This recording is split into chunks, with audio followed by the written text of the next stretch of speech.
Noraisina zany ny fanapahan-kevitra fa dia atao match huis clos na ny lalao tsy azony be sy ny maro hatrehana. Ireo lalao rehetra ao anatin'ity CCOI ity nitondra ny fahitana izany avy hatrany moa zany ny komity ny filohan'ny komity mpikarakara izany lalao basketball tanterahany eto Madagasikara izany manana ny fomba fijery ny tenany ao anatin'izy ity. Zay ngamba amin'ny federasiona malagasy tsy maintsy manaraka zay toromarika avy amin'ny ministère. Ny avy amin'ny ministère zany dia miteny hoe amina niveau tokony andraisantsika fepetritsika satria raha ny valina test zay misy négatif amin'ny voalohany négatif dia misy positif dia ao anatin'le valiny hoe mbola tokony hisina confirmation dia tsy maintsy naka fepetra ny fanjakana zay moa nampidiriny tao anatin'izay fakana zay fepetra zay niaran'ny fokontany niaraka tamin'ny Andriamatoa Prime Ministre dia ny tapaka zany dia tsy momba basket fotsiny fivirina tany fa momba ny hoe stratégie ny hoentina namafisana ny ady amin'ny resaka peste fa ho anay manokana dia natsony zay satria ny basket ny amin'ity weekend ity no hoe mamory vahoaka mety hoe ho betsaka indrindra mety misy ihany koa mety misy ihany koa ny manifestation fa ny manifestation publique rehetra zany araka zay ny ministre ny fahasalamana dia namoana arrêté hoe tsy ho hisy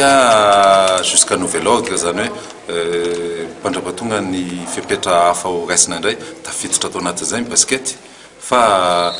natao ihany moa le izy androany fantanina manaraka ngam'izay fa tonga dia valiko natao ihany le satria ny CCOI dia qualificatif ho an'ny Coupe d'Afrique des clubs champions zany hoe ny firenena ny équipe mialatsiny ny club zay tafavoaka eto na lahy na vavy dia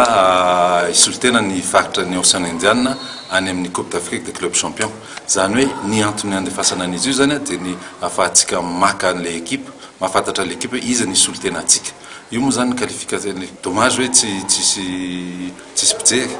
tsisy nampijery zany hoe à huis clos fa tsy maintsy natao zay ho an'ny FIBA Afrika tsy maintsy natao zay ho an'ireo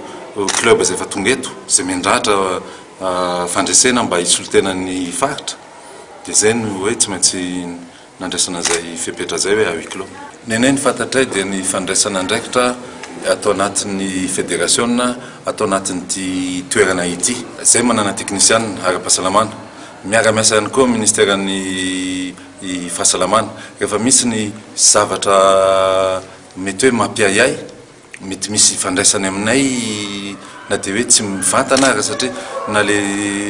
na zany entraîneur sesola tenenao zany indray mandeha ny tratapa satria rehefa aveo izy tsy indray mandeha izy ny coach baolina teo dia rehefa aveo tsy en forme dia nijanona tany amin'ny séance tany izy dia nandeha tany amin'izay tobim-pahasalamana nandehanany any fa na izany naty zany tsy maintsy nandray andraikitra zay dia ny hoe fiara-miasa ministère fahasalamana zay nataran'le baolina androany tsy maintsy nijerena tsirairay daholo ny olona rehetra tato ny olona zay hoe mpanao baolina arbitre coach olona teny amin'ny table ny commissaire au match zay vao afaka nandeha le lalao ary ohatran'izay ihany koa moa ny lalao rehefa aveo